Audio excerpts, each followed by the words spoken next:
মুসলমান ব্যক্তি জীবন, সমাজ জীবন, রাষ্ট্র জীবন, শিক্ষা জীবন, সাংস্কৃতিক জীবন, রাজনৈতিক জীবন, আইন আদালত, যুদ্ধ, শিক্ষা, সংস্কৃতি, পোশাক আশাক, ইবাদত বন্দেগী জীবনের কোন ক্ষেত্রে অন্য কোন ধর্ম, কোন মতবাদ, কোন আদর্শকে গ্রহণ করতে পারে না।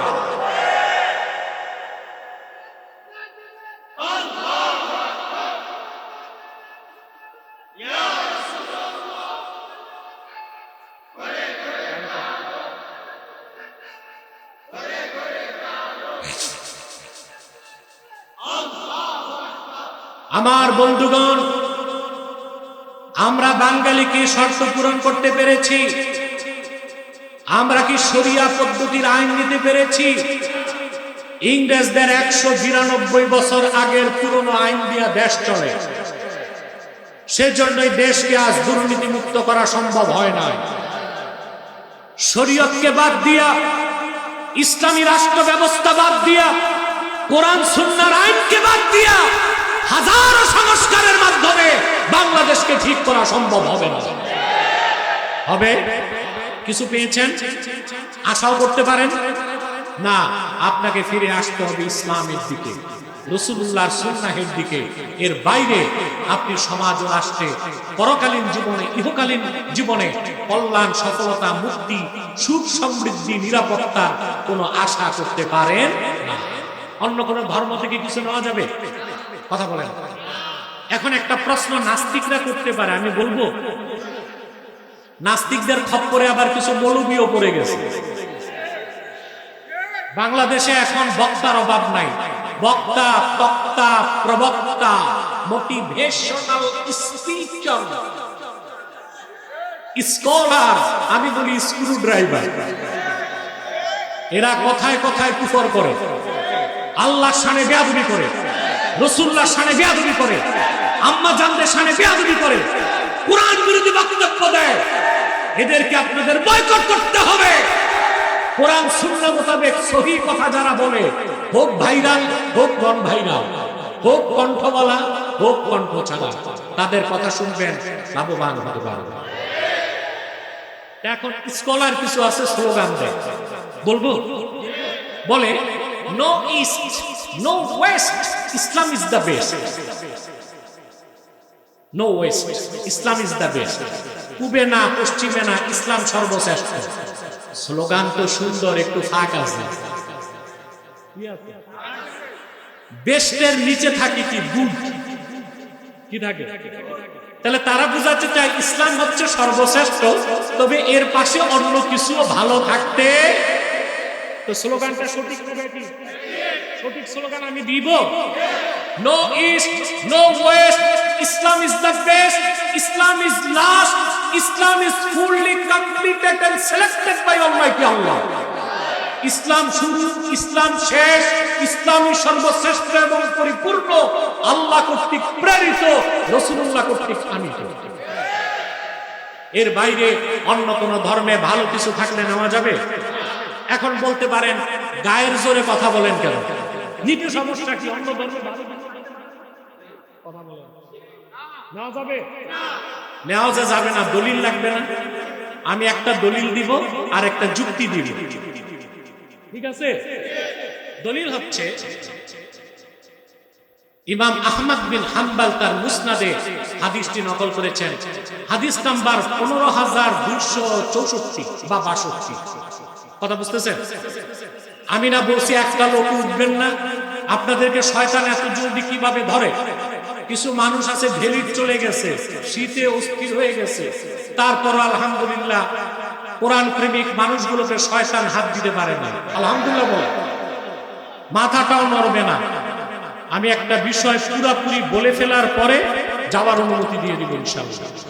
আবার চলে আসতে হবে, মা কিন্তু সারা রাত চলবে, ঠিক কি না? পরবর্তী আলোচনা রেডি রাখো, আমি নামলে আসবো। সম্মানিত সুধী, কথা শুনতেছেন? আহমদ বিন হাম্বল তার মুসনাদে হাদিসটি নকল করছেন। হযরত ওমর রাদিয়াল্লাহু তাআলা একদিন রাসূলুল্লাহ সাল্লাল্লাহু আলাইহি ওয়াসাল্লামের কাছে আসলেন, তার হাতে তাওরাত কিতাবের কিছু কাগজ। বলেন তো ভাই, তাওরাত কিতাব কার উপর নাযিল হয়েছে? মুসা আলাইহিস সালামের উপর। আর ইনজিল কিতাব পৃথিবীতে মুসা চলে গেছেন, তাওরাতও চলে গেছে, ঈসা উঠে গেছেন, ইনজিলও। এখন পৃথিবীতে যেটা আছে old testament, new testament, Bible, এগুলো হচ্ছে ইহুদি খ্রিস্টানদের বানোয়াট। ইহুদি খ্রিস্টানদের বানোয়াট। এরা শুধু আল্লাহর কথাগুলো বদলায় নেই, নবীদের নামও বদলাই দিয়েছে বাইবেলে।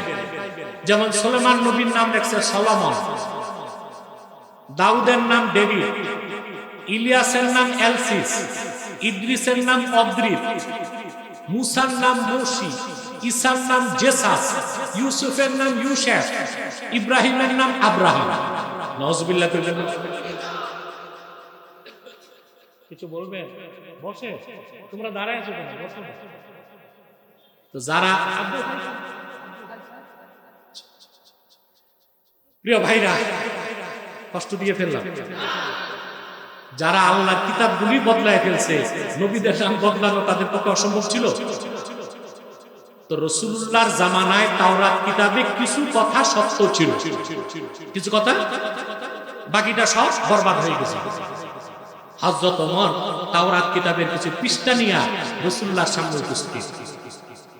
আল্লাহর হাবিব বললেন, ওমর তোমার হাতে কি? তিনি বললেন, বানু কুরাইজাতে আমার এক দুঃসম্পর্কের ইহুদি ভাই আছে, সে তাওরাত কিতাবের মূল বক্তব্য লিখে দিয়েছে, এটা আমার হাতে। কথাটি শোনার সঙ্গে সঙ্গে আল্লাহর হাবিব সাল্লাল্লাহু আলাইহি ওয়াসাল্লাম এত বেশি রাগান্বিত হলেন, ওনার নূরের চেহারায় রাগের প্রকাশ ঘটল। হাদিসের রাবী বলেন, আমি হযরত ওমরকে বললাম, আলা তারা বিওয়াজহি রাসূলিল্লাহ সাল্লাল্লাহু আলাইহি ওয়াসাল্লাম, ওরে ওমর, তোমার এই কথায় রাসূলুল্লাহ কতটুকু নারাজ হয়েছেন তুমি কি তা দেখো না? বুঝতে পেরে হযরত ওমর আল্লাহর হাবিবের সামনে যে হাঁটু গেড়ে বসে গেলেন আর পড়তে লাগলেন, রাদিতু বিল্লাহি রাব্বা, পড়েন, রাদিতু বিল্লাহি রাব্বা ওয়া বিল ইসলামি দীনা ওয়া বি মুহাম্মাদিন সাল্লাল্লাহু আলাইহি ওয়াসাল্লাম রাসূলা। আল্লাহর হাবিবের গুসা চলে গেল। তারপর আল্লাহর হাবিব যে নসিহত করলেন, আমি হাদিস শরীফ থেকে তা শোনাচ্ছি, কান পেতে শুনতেছেন, কানে শুনবেন, মনের পাতায় লিখবেন। আল্লাহর হাবিব বললেন, লাউ আসবাহা ফীকুম মুসা আলাইহিস সালাম সুম্মা ইত্তাবা'তুমুহু ওয়া তারাকতুমুনি লাদালালতুম। ও সাহাবীরা, এখনো যদি পয়গম্বর মুসা তোমাদের মাঝে জীবিত থাকতো, তোমরা যদি মুসার অনুসরণ করে আমার অনুসরণ বাদ দাও, তোমরা পথভ্রষ্ট হয়ে যাবে। অন্য হাদিস ইমাম আহমদ বিন হাম্বল রওয়ায়াত করেছেন, রাসূলুল্লাহ সাল্লাল্লাহু আলাইহি ওয়াসাল্লাম বলেছেন, লাউ কানা মুসা হাইয়া মা ওয়াসিআহু ইল্লা ইত্তিবাই। যদি নবী মুসা এখনো বেঁচে থাকতো, আমি মুহাম্মদ সাল্লাল্লাহু আলাইহি ওয়াসাল্লামের অনুসরণ করা ছাড়া তার মুক্তির কোনো বন্দোবস্ত থাকতো না। তাহলে যদি ইসলামের বাইরে, রাসূলুল্লাহর সুন্নাহের বাইরে অন্য ধর্মের ভালো কিছু নেওয়ার তো প্রশ্নই আসে না। মুসা নবীর তাওরাতের কিছু যদি না নেওয়া যায়, ঈসা নবীর ইনজিলের কিছু যদি নেওয়া না যায়, অন্য কোন আদর্শ, মতবাদ, ধর্মের ভালো কিছু নেওয়া যাবে? আর দলিল লাগবে? কিছু মানুষ আছে যুক্তিবাদী, যুক্তি পছন্দ করে। একটা যুক্তি দিব, আমি মাহফিলে কৌতুক, যুক্তি, বদমাশি, ফাইজলামি এগুলো করি না, এতে মাহফিলে নূর থাকে না, হাসাহাসি হয়, আর কিছু বাচ্চা ছোকরা এরা আনন্দ পায়। এটা তার মাহফিল হয় না, এটা মেলায় রূপ নেয়। আমাদের বক্তাদের উচিত এগুলো না করা, ঠিক না? আমি একটা যুক্তি দিচ্ছি আপনাদেরকে, আপনারা ওষুধ খান, কথা বলেন, তবে আপনি শুনলে অবাক হবেন, নেপাল ভুটানের গরিব রাষ্ট্রের ওষুধ যত নির্ভেজাল, তার চেয়ে ভেজাল ওষুধ বাংলাদেশ। আমি এই সরকারকে 12 মাস আগে আমার কিছু অনুরোধ এই সরকার রেখেছে। আমি আজ থেকে 15 মাস আগে সরকারকে বলেছিলাম লালমনির হাটে একটা এয়ার বেস করতে, সরকার সেটা করতেছে আলহামদুলিল্লাহ। 7 সিস্টার জন্য কাটা যায়, সেটা হচ্ছে। ভারতের সাথে যেন বাণিজ্য সম্পর্ক কমায় দেওয়া হয়, এটাও হয়েছে। আমি বলেছিলাম দুইটা খাতে আমাদের সংস্কার দরকার, একটা শিক্ষা খাতে আর একটা হচ্ছে চিকিৎসা খাতে। শিক্ষা খাতে কেন? আমাদের দেশে যে শিক্ষা ব্যবস্থা আছে, এই শিক্ষা ব্যবস্থায় ভালো আল্লাহ বুজুর্গ হয় না, কোনো বিজ্ঞানীও হয় না, দার্শনিকও হয় না, গবেষকও হয় না, সব হয় শুধু অফিসার। এত অফিসার দিয়ে কি করবো? যত অফিসার তত ঘুষ।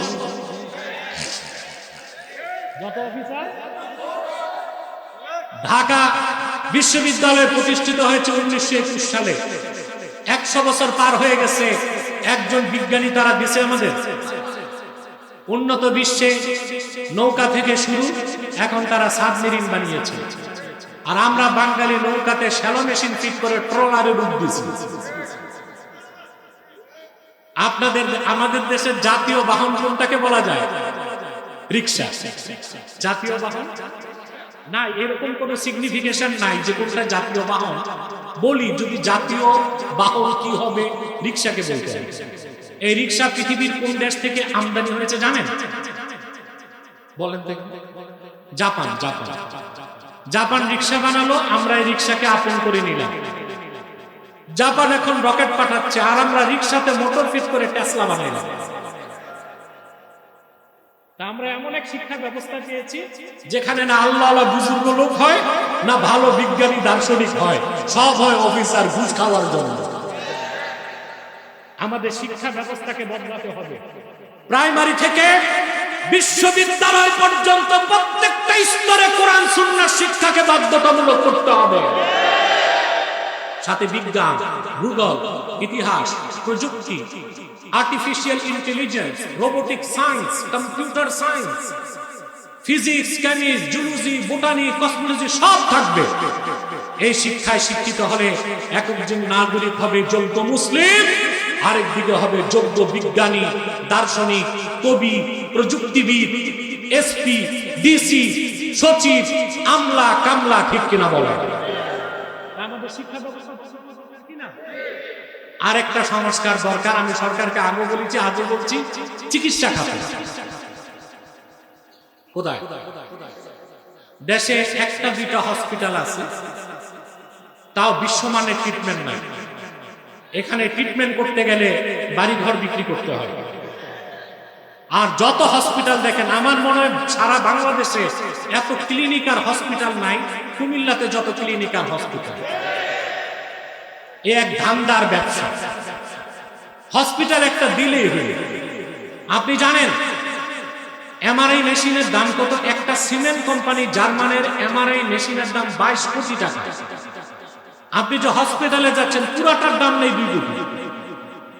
কথা বলেন, এখানে আপনি কি ট্রিটমেন্ট পাবেন? এটা দেখার দায়িত্ব সরকারের, এটা দেখে না। সিভিল সার্জনের দায়িত্ব, সে ঘুষ খায় সব ছাড়পত্র দিয়ে দেয়। তো বলছিলাম আমাদের চিকিৎসা খাতকে ঠিক করতে হবে। সেজন্য কি দরকার? ভালো ডাক্তার, ভালো হসপিটাল, আর সবচেয়ে বেশি দরকার নির্ভেজাল ঔষধ। আমাদের ওষুধগুলো ভেজাল, এগুলোতে র ম্যাটেরিয়াল কম, আটা ময়দা বেশি, আর জিনজিরায় যে ইনজেকশন হয় সব ডাবের পানি। তো যে কথা বলছিলাম, যুক্তি দিচ্ছি, একটা যুক্তি। ক্যান্সারের কেমোথেরাপি সবচেয়ে বেশি দাম। এটা যদি বিদেশেরটা কিনেন, এক শিশির দাম 1 লাখ টাকা। এখন আপনি এক শিশি কেমোথেরাপি কিনছেন, ওখানে তারিখ লাগবে না?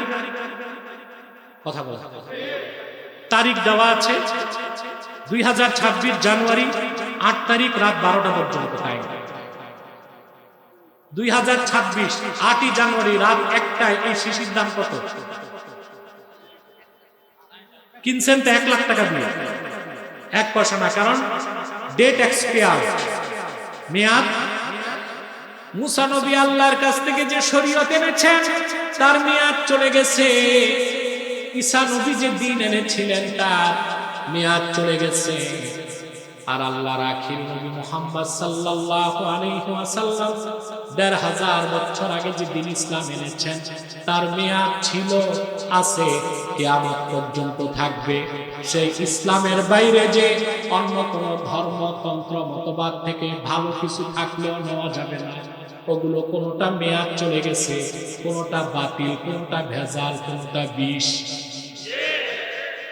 সেই জন্য আল্লাহ তাআলা বলেছেন, কুল ইন কুনতুম তুহিব্বুনাল্লাহ ফাত্তাবিউনি ইউহিব্বুকুমুল্লাহ।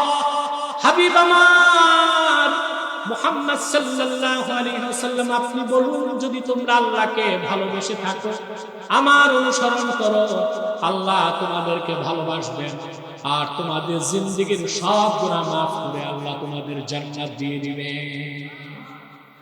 রাসূলুল্লাহর অনুসরণ ঐচ্ছিক না আবশ্যিক?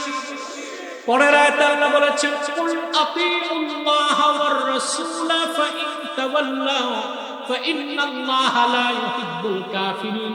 মুহাম্মদ সাল্লাল্লাহু আলাইহি ওয়াসাল্লাম, আপনি আরো বলুন, তোমরা আল্লাহর আনুগত্য করো, তার রাসূলের আনুগত্য করো।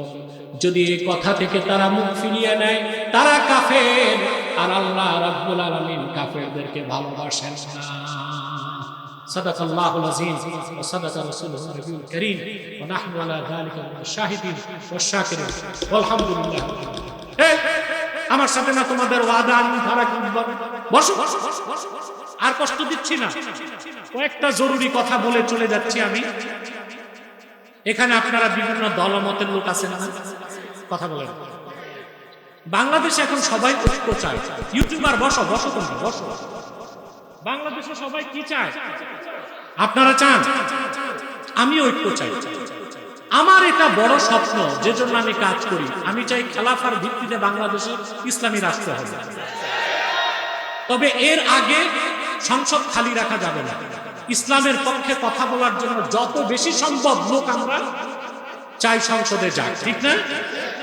কিন্তু আমি একটা জিনিস প্রচার করি বাংলাদেশে, আমি অরাজনৈতিক ঐক্য চাই। কারণ রাজনৈতিক ঐক্যের চেয়ে আল্লাহর দ্বীনের স্বার্থে অরাজনৈতিক ঐক্য বেশি দরকার। আপনার এই হাজার হাজার লোক বসে আছেন না, কথা বলেন। আমি বয়ান করতেছি, শুনতেছেন না? এটা কুমিল্লা কত আসন? বলেন নাউজুবিল্লাহ জোরে। আমি নিজে যদি এই আসনে দাঁড়াই, যত লোক আছেন 3/1 লোক আমাকে ভোট দিবেন? জি না। 70টা কর্মী আসা, জি না। এইটা আমাদের দেশে অনেক পীর সাহেব, অনেক আলেম, অনেক বক্তা বুঝে না। মাঠে যা থাকে মনে করে এই সব আমার ভোটার। পরে নির্বাচনের পর দেখে পাশের আগে বাস। জামানত মাশাআল্লাহ, নুরুজ্জামান সাহেব, মাওলানা নুরুজ্জামান সাহেব এসেছেন, বসে। এই আবেদপুরের সবচেয়ে পুরনো আলোচকদের একজন মাওলানা নুরুজ্জামান সাহাব, তিনি এসেছেন, বক্তব্য রাখবেন, ধৈর্যের সাথে বসবেন। কথা শুনতেছেন? তো আমি যখন রাজনৈতিক প্রশ্ন আনবো, আপনারা ভাগ হয়ে যাবেন। জামাত একদিক, বিএনপি একদিক, এনসিপি একদিক, আওয়ামী লীগ আরেকদিক। সেজন্য আমি বলি যে আমি দ্বীনের স্বার্থে অরাজনৈতিক ঐক্য চাই। 3টি স্বার্থে আমরা এক হয়ে যাব। কয়টি স্বার্থ? জোরে বলেন।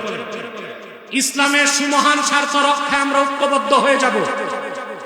রাজি আছেন? মুসলমানদের মৌলিক দাবি আদায়ে আমরা এক হয়ে যাব।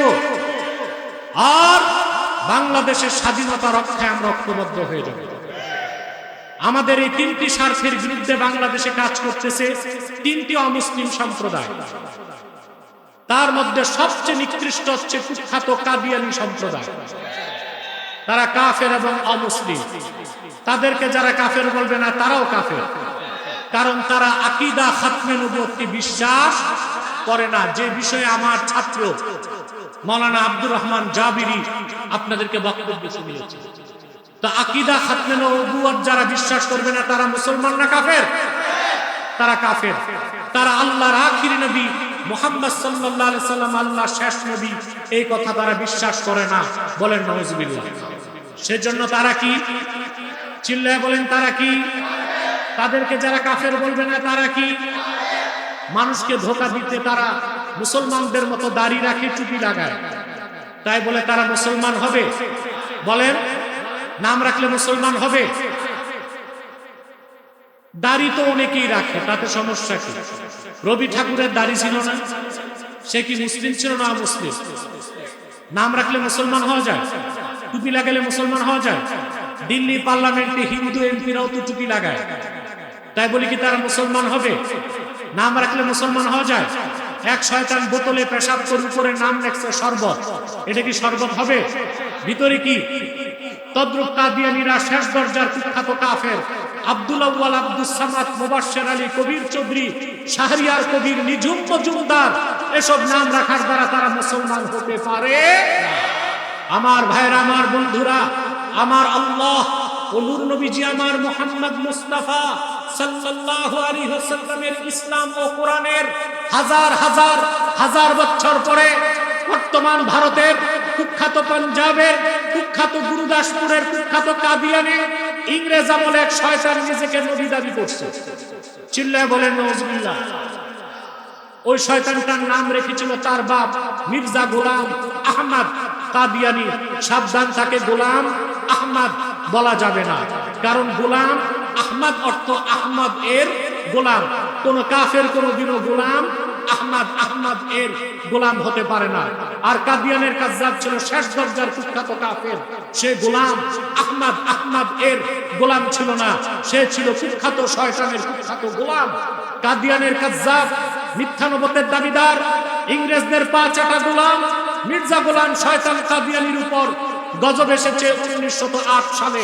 যখন গজব এসেছে, কাদিয়ানের কাযযাব, মিথ্যা নবুয়তের দাবিদার মির্জা গোলাম শয়তান কাদিয়ানী 1908 সালে ধ্বংস হয়ে কুখ্যাত জাহান্নামের কুখ্যাত কুকুরে পরিণত হয়েছে, তার অনুসারীরা ধ্বংস হয়েছে। বর্তমানে কিছু কাদিয়ানী বাংলাদেশে আছে, নাম পরিবর্তন করে করে তারা মিথ্যা পরিচয় দেয়। কখনো নিজেদের পরিচয় দেয় আহমদী জামাত, কখনো বলে আহমদিয়া জামাত, কখনো বলে আহমদী সম্প্রদায়, কখনো বলে আহমদিয়া সম্প্রদায়, কখনো বলে আহমদী মুসলিম জামাত, কখনো বলে আহমদিয়া মুসলিম জামাত। সাবধান, যত কাদিয়ানী ছিল আছে থাকবে, তারা কেউ আহমদী জামাত নয়, আহমদিয়া জামাত নয়, আহমদী সম্প্রদায় নয়, আহমদিয়া সম্প্রদায় নয়, আহমদী মুসলিম জামাত নয়, আহমদিয়া মুসলিম জামাত নয়, তারা শয়তানি জামাত, কুখ্যাত জাহান্নামের কুখ্যাত কুকুরের দল। আমাদের সকল দলের একটাই দাবি, অনতিবিলম্বে স্বাধীন বাংলায় শয়তান কাদিয়ানীদেরকে রাষ্ট্রীয়ভাবে অমুসলিম ঘোষণা করতেই হবে, করতেই হবে, করতেই হবে। এই দাবি আদায়ে যদি তাহরিকে খাতমে নবুয়ত বাংলাদেশ জান ও মাল দেবার ডাক দেয়, কারা কারা প্রস্তুত আছেন হাত তুলে দেখেন।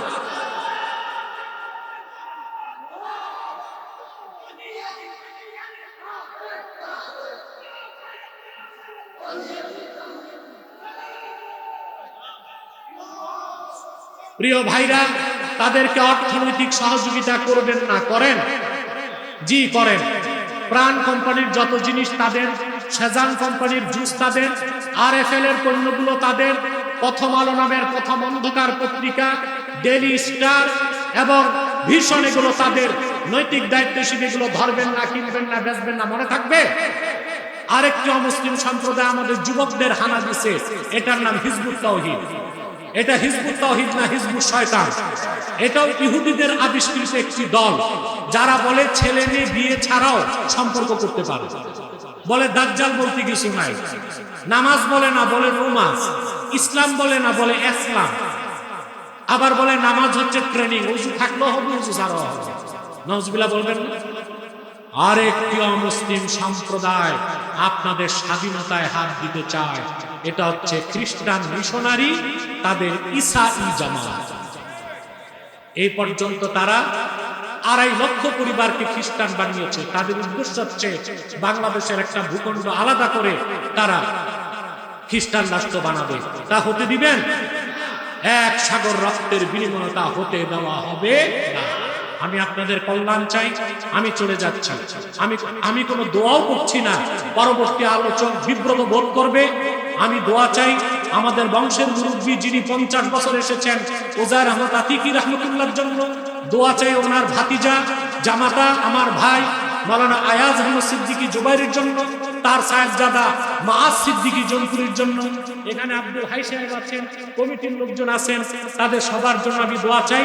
ওয়া আখির দাওয়ানা আলহামদুলিল্লাহি রাব্বিল আলামিন। না, মুনাজাত করব না। আসসালামু আলাইকুম ওয়া রাহমাতুল্লাহি ওয়া বারাকাতুহু।